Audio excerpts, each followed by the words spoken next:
ప్రార్థన చేసుకుని ఉదయకాలపు కుటుంబ ప్రార్థన మనం ప్రారంభించుకుందాం. మోషుభ ప్రార్థన. మహాగణుడు మహోన్నతుడ ప్రేమ గల మా కడితేని కృపకాల దేవ మీ అపరమైన నామకే మీకు స్తోత్రాలు తండ్రి. ప్రియగా తండ్రి ఈ ఉదయకాల సమయంలో తండ్రి మమ్మల్ని వేకుజామని లేపుతుంటూ మా పొరపాట్లు మేము ఉండలే చేసినందుకు మీకు ఎంత వందనాలు తండ్రి. ప్రియగా ఇది కొడుతుంది వెనుబడి వాకి మా రోజులంతరంగాలు 30 60 100 పైన చూడండి. ప్రియగా తండ్రి ఇంకా అయితే అనారోగ్యులుగా రోగులుగా ఉన్న ముట్టువారు హతమని ఏ కృష్ణ ఆల్రెడీ వేతనపరచండి. ఆమెనమ్మ జీతులు ప్రార్థన ప్రార్థన పరదేగాలి మన శాస్త్రం రోటరీ గతులు వాక్య చదువుకున్న వాగుతుంది ఆది చదవని కరపుల్లచ్చిన రోటరీ గతులు వాక్య చదువుతున్న గతులు ఆ సందర్భంలో లోతులకి నేర్చుకున్న రోటరీ గతులు వాక్య చదువుతున్న గతులు మీద సత్య సమయ రోటరీ గతులు ఉదయ కేసాన్ని ప్రాణం చేసిన ఉదయ కేసాన్ని తీర్చాడు సంఘ కాపాలు తీర్చాను బోసం బియ్యాలు రాదని కుటుంబాన్ని కూడా తీర్చాడు సేవకురాన్ని కూడా తీర్చాడు తను వైఎస్ఆర్కి సౌండ్ తీర్చాడు బోసం బియ్యాలు రాదని తీర్చాడు మన కుటుంబాన్ని కూడా తీర్చాడు సేవకురాన్ని కూడా తీర్చాడు ఇంకా అలాగే ప్రార్థన చేసుకుందాం. మహాగణుడైన మా తండ్రి, మహోన్నతుడైన మా దేవ, పరిశుద్ధుడైన మా తండ్రి, మీ ప్రేమ కలిగిన నామానికి వందనాలు, స్తుతులు, స్తోత్రాలు ప్రభా. దేవ, గత కాలంలో మీరు మమ్మల్ని కాచి కాపాడి ఈ ఉదయకాల సమయంలో కుటుంబ ప్రార్థనలో మీ సన్నిధి భాగ్యాన్ని, మీ సన్నిధి కాంతులను రోమపత్రిక 11వ అధ్యాయం ద్వారా మీరు మాకు అనుగ్రహిస్తున్నందుకే వందనాలు ప్రభా. నా తండ్రి, మరి యొక్క సమయంలో ప్రార్థించిన ఇరువురు బిడ్డలని జ్ఞాపకం చేసుకుని తండ్రి, అలాగే ప్రభా ఈ యొక్క ఉదయకాల సమయంలో మీరు మమ్మల్ని ప్రేమించి ఇచ్చినటువంటి స్థానిక సంఘాలను, ఓదూరు వైఎస్ఆర్ నగర్లో ఉన్నటువంటి సంఘాన్ని, సంఘ బిడ్డలను, అలాగే పెద్దలను, పరిచారకులను, యవనస్తులను, స్త్రీలను, పురుషులను, వృద్ధులను, బాలులను, అనాథులను, దిక్కులేని వారిని, విధవరాండ్రను అందరినీ నాయన మీ యొక్క దయగల చేతులకు అప్పగించుకుంటున్నాం తండ్రి. అలాగే సంఘాన్ని నడిపిస్తున్న దైవ సేవకులను, వారి కుటుంబాలను మీరు దీవించి ఆశీర్వదించిన తండ్రి. ఈ దినమును కావలసిన నడిపింపును, ఆత్మశక్తిని నీ బిడ్డలైనటువంటి సంఘస్థులందరికీ దయచేయండి ప్రభావ. మరి బిడ్డలు నేను ఈ దినంలో నీ పిల్లలు చేస్తున్నటువంటి పనులను, పరిచయలోను మీ తోడును, మీ యొక్క సహాయాలు ఇచ్చి ముందుకు నడిపించి నాయన మీరే మహిమ ఘనత ప్రభావాలు పొందుకోమని వేడుకుంటున్నాను తండ్రి. అయ్యా తండ్రి, మరి యొక్క సమయంలోనైనా రోమపత్రిక 11వ అధ్యాయం నేడు బైబిల్ పఠనంగా లేఖన భాగాలను చదవడానికి, నేర్చుకోవడానికి, తెలుసుకొనడానికి సిద్ధపడుతుండగా మీ యొక్క ఆత్మ సహాయాన్ని అనుగ్రహించిన ఆయన మీరే మహిమ ఘనత ప్రభావాలు పొందుకోమని మా రక్షకుడైన యేసుక్రీస్తు వారి నామంలో ఈ ప్రార్థన మీకు సమర్పిస్తున్నాము తండ్రి. రైట్, మంచిదనే యొక్క సమయంలో రోమపత్రిక 11వ అధ్యాయాన్ని బైబిల్ పఠనంగా లేఖన భాగాలను చదువుకుంటూ ఈ ఉదయకాల సమయంలో మనందరం నేటి పరిచర్యలో ముందుకు వెళ్దాం. రోమపత్రిక 11వ అధ్యాయం 1వ వచనం చదువుకుందాం. అలాగైన ఎడల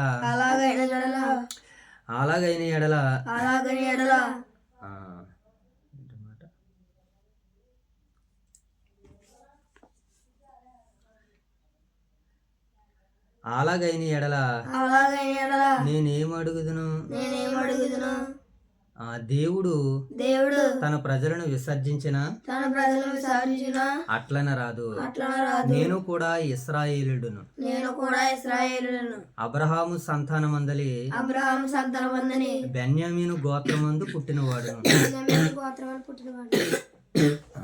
తాను ముందెరిగిన తన ప్రజలను దేవుడు విసర్జింపలేదు. ఏలియాను గూర్చిన భాగములో లేఖనము చెప్పుచున్నది మీరు ఎరుగరా? ప్రభువా వారిని ప్రవర్తనను చంపిరి, నీ బలిపీఠములను పడగొట్టిరి. నేనొక్కడనే మిగిలి ఉన్నాను, నా ప్రాణము కూడా తీయజూచుచున్నారు అని ఇశ్రాయేలునకు విరోధముగా దేవుని ఎదుట అతడు వాదించుచున్నాడు. అయితే దేవోక్తి అతనితో ఏమి చెప్పుచున్నది? బయలుకు మోకాళ్ళానని 700 మంది పురుషులు నాకు విశేషముగా ఉన్నారని చెప్పెను. అలాగునని అప్పటి కాలమందు సహితము కృప యొక్క ఏర్పాటు చొప్పున శాసము మిగిలి ఉన్నది.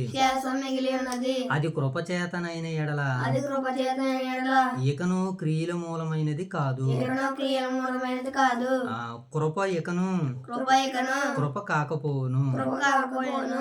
అలాగైన ఎడల అలాగైన ఎడల ఇశ్రాయేలు చేయనది ఇశ్రాయేలు చేయనది వెదికినది ఏదో వెతికినది ఏదో అది వారికి దొరకలేదు. అది వారికి దొరకలేదు. ఏర్పాటు నొందిన వారికి అది దొరికెను. ఏర్పాటు నొందిన వారికి అది దొరికెను. తక్కిన వారు కఠిన చిత్తులైరి. తక్కిన వారికి కఠిన సిక్కులు అయిరి. ఇంటి విషయమై నేటి వరకు దేవుడు నేటి వరకు దేవుడు వారికి నిద్రమత్తు గల మనస్సును వారికి నిద్ర ముద్దు గల మనసును చూడలేని కన్నులను చూడలేని కన్నులను వినలేని చెవులను వినలేని చెవులను ఇచ్చి ఉన్నాడని వ్రాయబడినది. ఇచ్చి ఉన్నాడని రాయబడినది. మరియు వారి భోజనము మరియు వారి భోజనము వారికి ఉరుగాను వారికి ఊరుగాను బోనుగాను బోనుగాను ఆటంకముగాను ఆటంకముగాను వారి క్రియలకు వారి క్రియలకు ప్రతిఫలముగా ఉండును. ప్రతిఫలంగా ఉండును. వారు చూడకుండానట్లు వారు చూడకుండానట్లు వారి కన్నులకు వారి కన్నులకు చీకటి కమ్మును గాక. చీకటి కమ్మును గాక.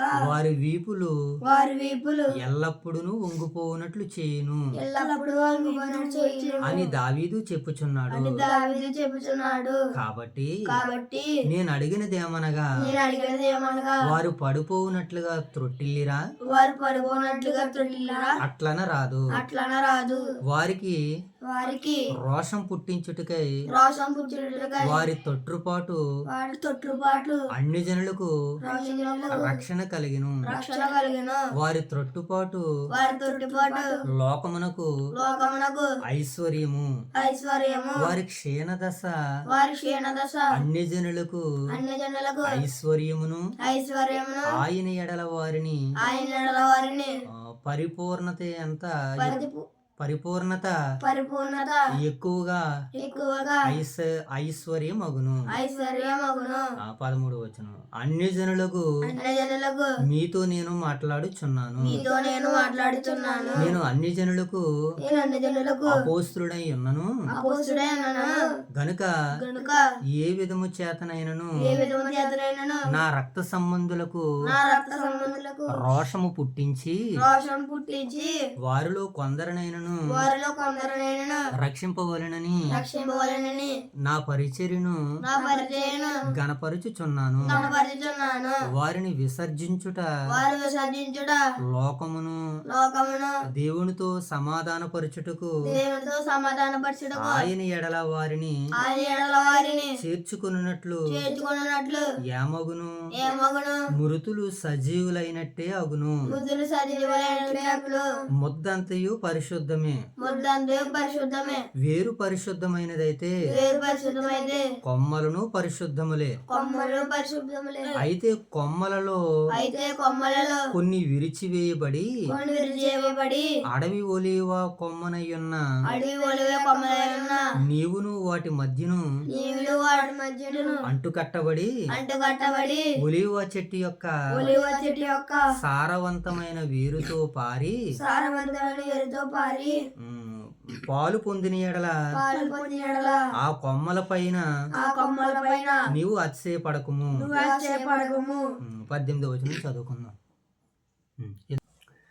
18వ వచనం చదువుకుందాం. నీవు అతిశయించదువా వేరు నిన్ను భరించుచున్నది గాని నీవు వేరును భరించుట లేదు. అందుకు నేను అంటు కట్టబడి నిమిత్తము కొమ్మలు విరిచివేయబడునని నీవు చెప్పుదువు. మంచిది వారు అవిశ్వాసమును బట్టి విరిచివేయబడిరి. నీవైతే విశ్వాసమును బట్టి నిలిచి ఉన్నావు. గర్వించక భయపడుము. దేవుడు స్వాభావికమైన కొమ్మలను విడిచిపెట్టని ఎడల నిన్నును విడిచిపెట్టడు. కాబట్టి దేవుని అనుగ్రహమును కాఠిన్యమును అనగా పడిపోయిన వారి మీద కాఠిన్యమును నీవు అనుగ్రహ ఐశ్వర్యమును నీ అనుగ్రహ ఐశ్వర్యమును ప్రాప్తుడివై నిలిచి ఉన్న ఎడల పాత్రుడై నిలిచియుండుట. నీ మీద ఉన్న దేవుని అనుగ్రహమును నీ మీద ఉన్న దేవుని అనుగ్రహమును చూడుము. చూడుము. అట్లా నిలవని ఎడల అట్లా నిలబడి ఎడల నీవు నీవు నరికివేయబడుదువు. నీవు నరికివేయబడుదువు. వారును తమ అవిశ్వాసములో వారు తమ అవిశ్వాసంలో నిలవలేకపోయిన ఎడల నిలవలేకపోయిన ఎడల అంటుకట్టబడుదురు. అంటుకట్టబడుదురు. దేవుడు వారిని దేవుడు వారిని మరలా అంటుకట్టుటకు మరలా అంటుకట్టుటకు శక్తి గలవాడు. శక్తి గలవాడు.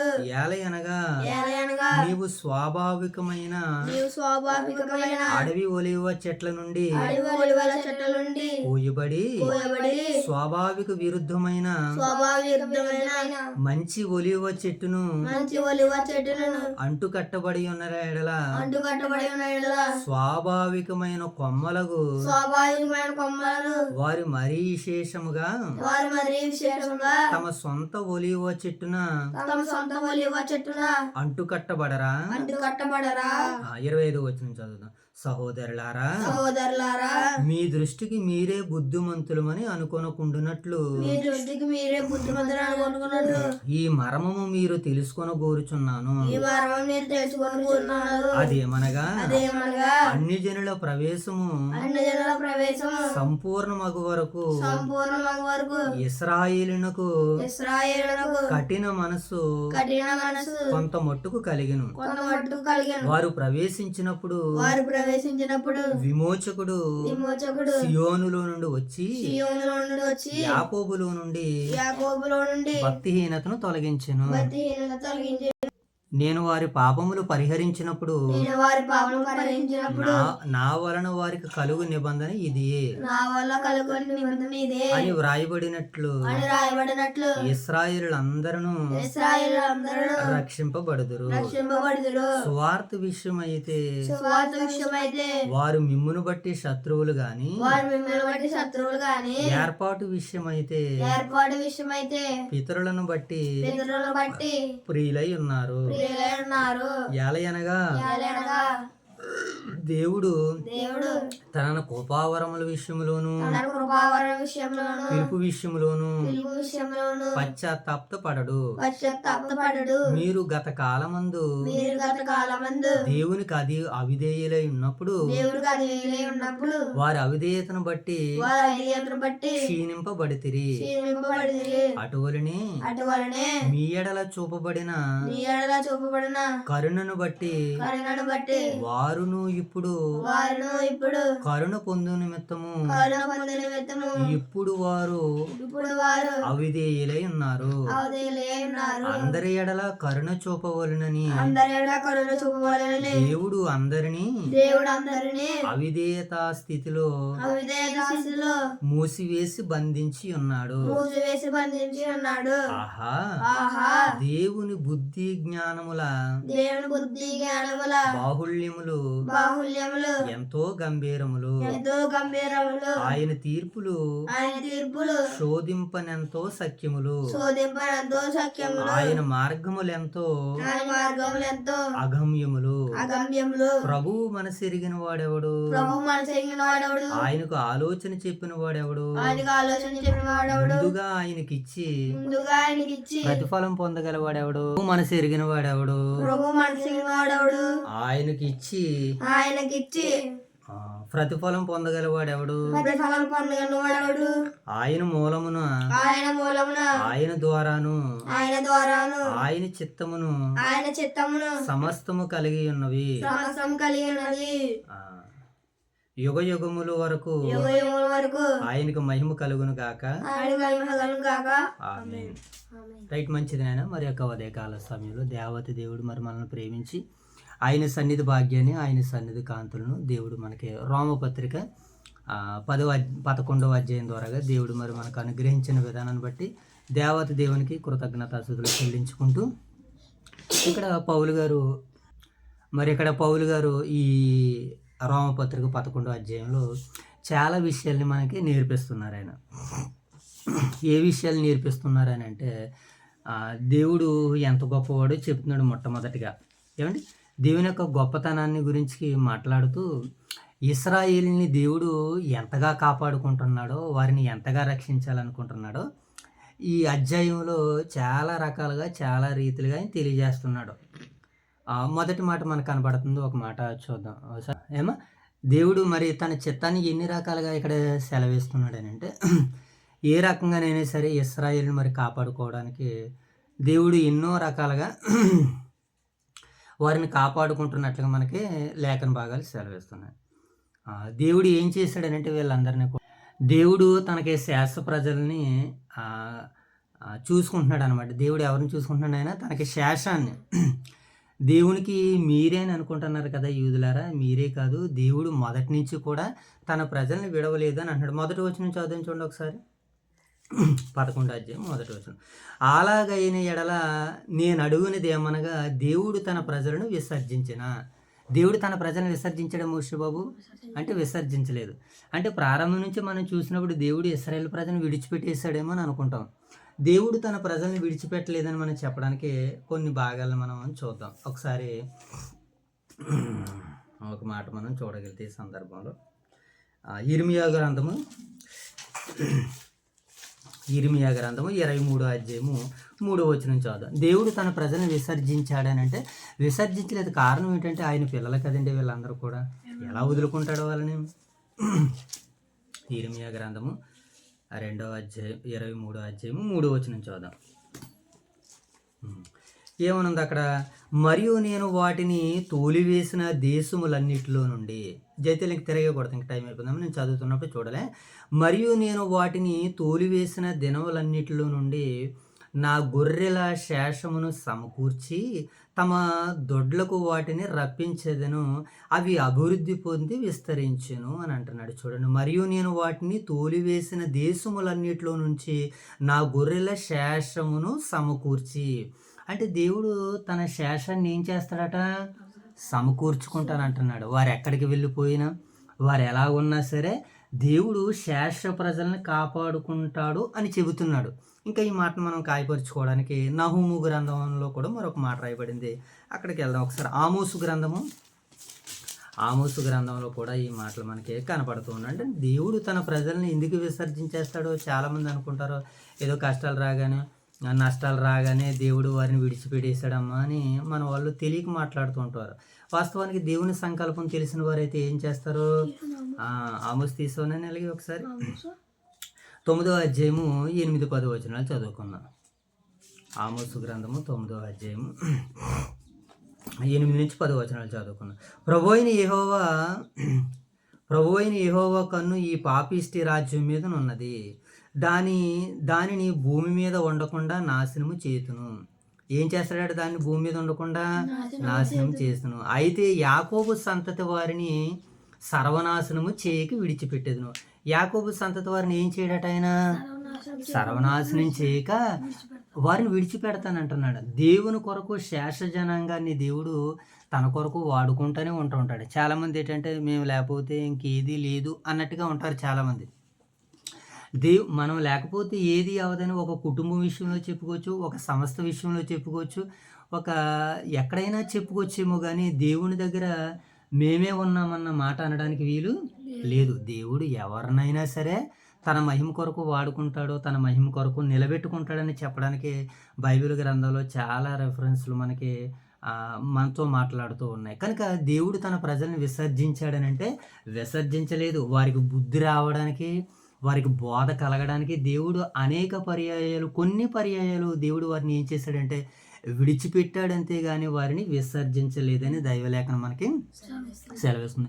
ఇంకా మనకి ఏలియా గారు అంటారో, ఏలియా గారి గురించి ఇక్కడ మనకు రాస్తూ 3వ వచనం చదువుదాం. చూడండి, 11వ అధ్యాయం 3వ వచనం చదువుదాం ఒకసారి.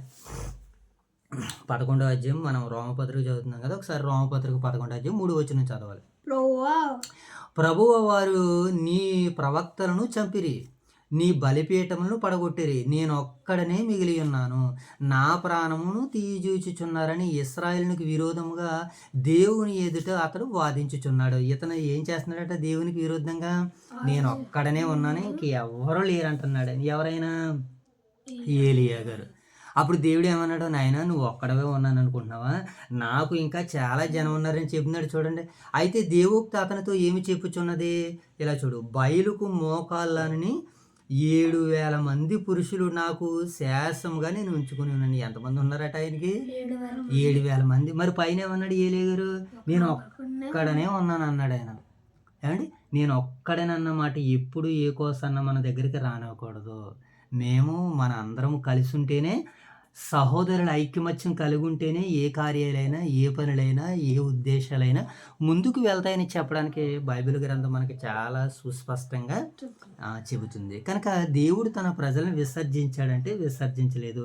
ఆయనకి శేష జనాంగము, ఆయనకి శేషమైనటువంటి భక్తులు మరి బైబిల్ గ్రంథంలో చాలామంది ఉన్నారని వాక్యం మనకి సెలవిస్తుంది. కనుక మరి దేవుడు ఎందుకు విసర్జించాడని అంటే, ఒక మాటలో మనం మాట్లాడుకోవాలంటే కృపను మరి వారి పట్ల కృప విస్తరించాలి కనుక కృప యొక్క ఏర్పాటు అని కూడా వ్రాయబడింది. కృపకు కూడా ఏముందట మోషేబాబు, ఏర్పాటు, కృప. ఏంటి మరి ఆ కృప యొక్క ఏర్పాటు కొరకు దేవుడు తన ప్రజల్ని ఏం చేశాడు, కొద్ది కాలం పాటు విసర్జించాడు. ఆయనని సరే పూర్తిగా అయితే వారిని విసర్జించలేదు. ఆయన వారికి తోడుగానే ఉన్నాడు, కాపాడుకుంటూనే ఉన్నాడు. నేను ఒక్కడనన్న మాట అనుకున్నా ఇంకా శేషం అనేటువంటి జనాంగం దేవునికి ఉన్నట్టుగా మనకు కనబడుతుంది. మరి కృప యొక్క ఏర్పాటులో భాగంగా మరి ఇశ్రాయేలు ప్రజల్ని దేవుడు ఏ రీతిగా వాడుకుంటున్నాడో ఒకసారి ద్వితీయోపదేశకాండ గ్రంథము 9వ అధ్యాయము 4-5 వచనాలు చదువు. ఒకసారి ద్వితీయోపదేశకాండము 9వ అధ్యాయము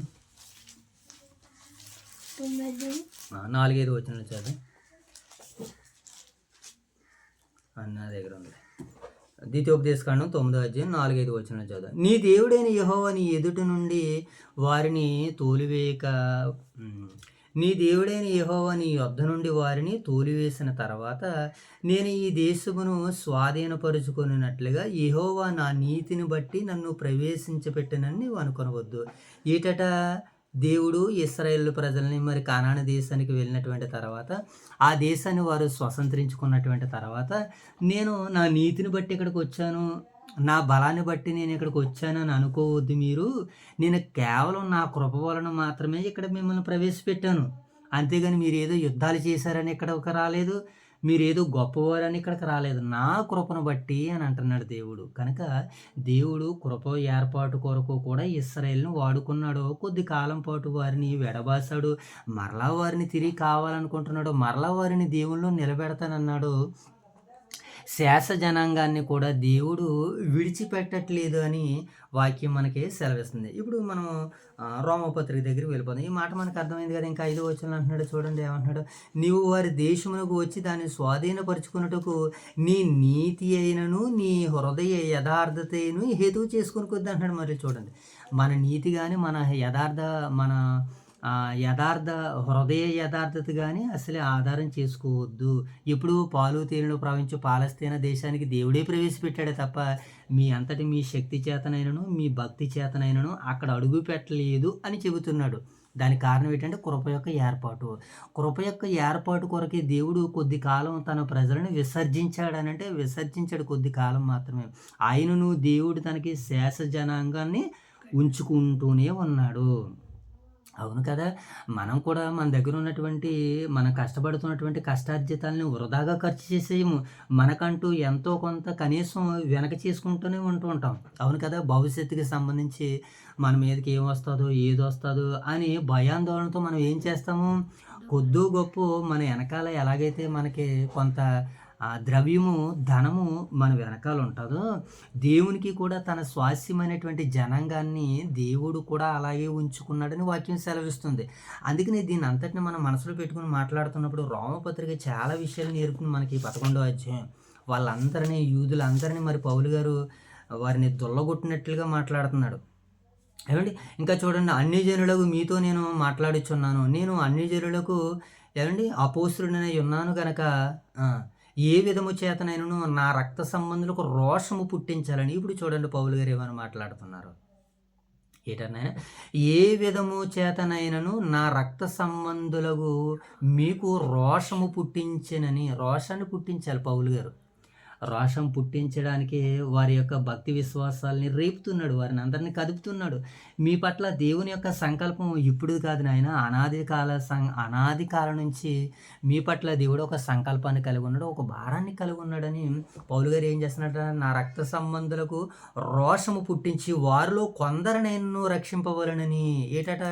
వారిలో కొందరినైనను. ఎందుకు ఈ మాటలన్నీ చెబుతున్నాడు? మిమ్మల్ని విసర్జించలేదు, మిమ్మల్ని కాపాడాలనుకుంటున్నాడు, మిమ్మల్ని కృపలో ఏర్పాటు చేసుకున్నాడని ఇన్ని మాటలు ఎందుకు చెప్తున్నాడు? ఇన్ని మాటలన్నీ పౌలు గారు చెప్తుంటే వారందరికీ రోషం వస్తుంది, పౌరుషం వస్తుంది. మాటలు వింటున్నప్పుడు, మాటలు నేర్చుకున్నప్పుడు వచ్చినటువంటి ఆ పౌరుషం, రోషం జీవితంలో చూపించాలని పౌలు గారు ఏమన్నాడు చూడండి, వారిలో కొందరినైనను రక్షింపవలనని నా పరిచర్యను గణపరుచుకొనుచున్నాను. తన పరిచర్యను ఏం చేస్తున్నాడట? గణపరుచుకున్నాను. వారిని విసర్జించుట లోకమును దేవునితో సమాధానపరచుట అయిన ఎడల వారిని నేర్చుకునుట నే ఎరుగుదును. ఏమంటే ఇలా పౌలు గారు మరి అనేకమైనటువంటి విషయాల్ని చెబుతూ వాళ్ళందరినీ మరి దేవుళ్ళలోనికి నడిపించడానికి చాలా ప్రయాసపడుతున్నట్టు కనపడుతుంది. అందుకనే చివరిగా దేవుని యొక్క ఆయన యొక్క బుద్ధి బాహుళ్యాలు, ఆయన యొక్క గుణగణాల గురించి మాట్లాడుతూ ఒకసారి 33 వచనంలో ఏమంటున్నాడో చూద్దాం. 11, 33. దేవుని బుద్ధి జ్ఞానముల బాహుళ్యములు ఎంతో గంభీరములు, ఆయన తీర్పులు శోధింపనెంతో అసఖ్యములు, ఆయన మార్గములెంతో అగమ్యములు. ప్రభువు మనసెరిగిన వాడెవడు, ఆయనకు ఆలోచన చెప్పినవాడు ఎవడు? అంటే పౌలు గారు ఏ స్థాయికి వెళ్ళారో చూడండి. ప్రభువు మనసు ఎరిగిన వారెవరో, ఆయనకు ఆలోచన చెప్పిన వాడు ఎవడనంటే ఆయనకి ధర్మశాస్త్రం పట్ల అంత మక్కువ ఉన్నది. ఏమంటే యేసుక్రీస్తుల వారి మాటల పట్ల అంత నమ్మకం ఉన్నది. అందుకనే దేవుడు ఏంటో, దేవుని సంకల్పం ఏంటో, దేవుని యొక్క ఆలోచనలు ఏంటో, దేవుని యొక్క ఉద్దేశాలు ఏంటో ఎరిగినటువంటి వాడిగా పౌలు ఏం చేస్తాడనంటే ఆనాడున్నటువంటి యూదులని, ఇశ్రాయేలుని, జైతల్లి అన్యజనులని వీళ్ళందరినీ ఏం చేశాడు? తన మాట ద్వారాగా వారికి పౌరుషాన్ని కలిగించి, రోషాన్ని కలిగించి వారిని దేవుళ్ళలోనికి నడిపించడానికి ఎలాగైనా సరే కొంతమందిని రక్షించడానికి ఆయన ఎలా ఉన్నాడట? తన పరిచర్యను గణపరుచుకున్నాడు. అందుకని దేవుని మనసు ఆయనకు బాగా అర్థమైందనమాట. ఆయన మనసు ఎరిగిన వాడెవడో, ఆయనకు ఆలోచన చెప్పిన వాడెవడంటే ఆలోచన చెప్పాలి. ఆయన మనసు ఎరిగిన వాడెవడనంటే ఆయన కొరకు బ్రతికేవాడికి ఆయన మనసు ఏంటో తెలుస్తుంది, ఆయన మనసు ఏంటో అర్థమైంది. కనుకనే పౌలు గారు వాళ్ళని ఎలాగైనా సరే క్రీస్తులోనికి నడిపించాలి. వాళ్ళందరూ ధర్మశాస్త్రంలో ఉన్నారు, వారందరూ అవిధేయతా స్థితిలో ఉన్నారు, వారు విసర్జింపబడిన స్థితిలో ఉన్నారు. వాళ్ళందరినీ దేవుళ్ళలోనికి నడిపించడానికి మరి పౌలు గారు పడినటువంటి ఆ ప్రయాస అంతా ఇంత అయితే కాదు. అందుకనే ఈ విషయాలన్నీ తెలియజేస్తూ దేవుడు బుద్ధి జ్ఞానము బాహుళ్యములు ఎంతో గంభీరములు, అవి ఎవరికి అర్థమవుతాయి అని అంటే ఆయనలోనికి వెళ్ళిపోతే కానీ దేవుని యొక్క మనసు ఏంటో మనకే అర్థం కాదని.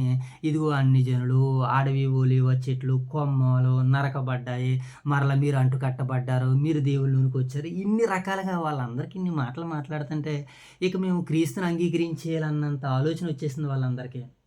మనం కూడా ఏంటంటే అంత రీతిగా దేవునిలోనికి ఎదగాలనంటే పౌలు గారు పరిచర్యలు, పౌలు గారి యొక్క పత్రికలు చదివితేనే కానీ దేవుని మనసు ఏంటో మనకు పరిపూర్ణంగా అర్థం కాదు. మరి ఇంకా మిగిలిన అనేక సందర్భాలు ఉన్నాయి. రాగడి దినాల్లో ఇంకా మనం చక్కగా వింటూ నేర్చుకుంటూ దేవుడు మనకు అప్పగించినటువంటి పరిచర్యలు పనులు మనం అందరం ముందుకు వెళ్ళిపోదాం. మోషే బాబు ప్రార్థన.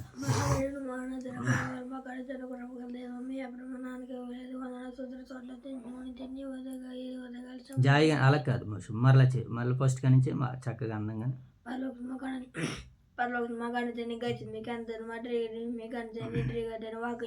జాయిగా వెనుబడి వాకి మరో అంతరంగంలో 30 కర్రదంతులుగా 300 ఫైండ్ల కృప చూపించండి. ఇటువంటి తెలుగుతుంటే స్కూల్కి వెళ్తుండగా స్కూల్కి వెళ్ళి ప్రాణాలు మీరే తెచ్చుకుంటే స్కూల్కి వెళ్తుండగా అవి విద్యార్థులు చెప్తున్న ప్రతి మంది ఇలా చూడండి. ట్రిగర్ని ఏం కలుగుతున్నాను రోగులు కొనొచ్చు అని ముట్టు బసొత్తమని తెలియ యేసుక్రీస్తు జయతల్లి ప్రార్థన. పరిచయ శాశ్వత వాక్య చదువుకున్నది వాక్యతను ఆదరించాలని కృపలా రోటీ గతి వాక్య చదువుతుంది కదండి. ఆ సందర్భంలో వద్దుకు లేచుకుని చేసిన రోటీ గతి వెత్తబడే వాగ్దం మరొక రాష్ట్రంలో చేసింది కదా రోటీ గతి వాక్యతండ్రి సంబరం తండ్రి చేసింది కదా రోటీగా రామపతి కదండి 11 చదువుతుంది కదా. ఆ సందర్భంలో వద్దుకు లేచుకుని చేసింది రోటీ కదండి. ఇంకా వెళ్ళైతే అన్నంలో ఉంటుంది ఏసుకృష్ణ పర్వతండి.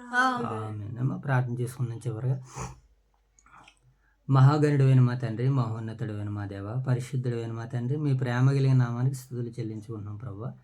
తండ్రి ఈ ఉదయకాల సమయంలోనైనా కుటుంబ ప్రార్థనలో భాగంగా మీ సన్నిధి భాగ్యాన్ని, మీ సన్నిధి కాంతులను రోమపత్రిక 11వ అధ్యాయం ద్వారాగా నేడు మీరు మాతో మాట్లాడి మమ్మల్ని బలపరిచి స్థిరపరిచిన విధానాన్ని బట్టి నేను మిమ్మల్ని మనసారా స్తుతిస్తూ మహింపరుస్తున్నాం తండ్రి. ప్రభా, మరి యొక్క సమయంలో విన్న వాక్యాన్ని తండ్రి మా వినికిడిలో ఫలింపజేయండి.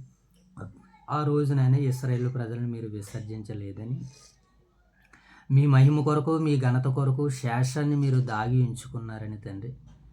నాయన ఏలియా ప్రవక్తను బట్టి తండ్రి, ఇశ్రాయేలు ప్రజలను బట్టి కొన్ని లేఖనాలు మేము ఆలోచన చేసినప్పుడు ఏ దేశాల్లో అయితే వారు చెదిరిపోయారో అలా చెదిరిపోయిన వారిని నేను విసర్జించలేదని మరలా వారిని తిరిగి కట్టి నాయన నా మహిమ కొరకు నేను నిలబెట్టుకుంటానని మీ వాక్యాలు లేఖన భాగాల ద్వారా మీరు మాతో మాట్లాడినందుకు కృతజ్ఞతలు తండ్రి.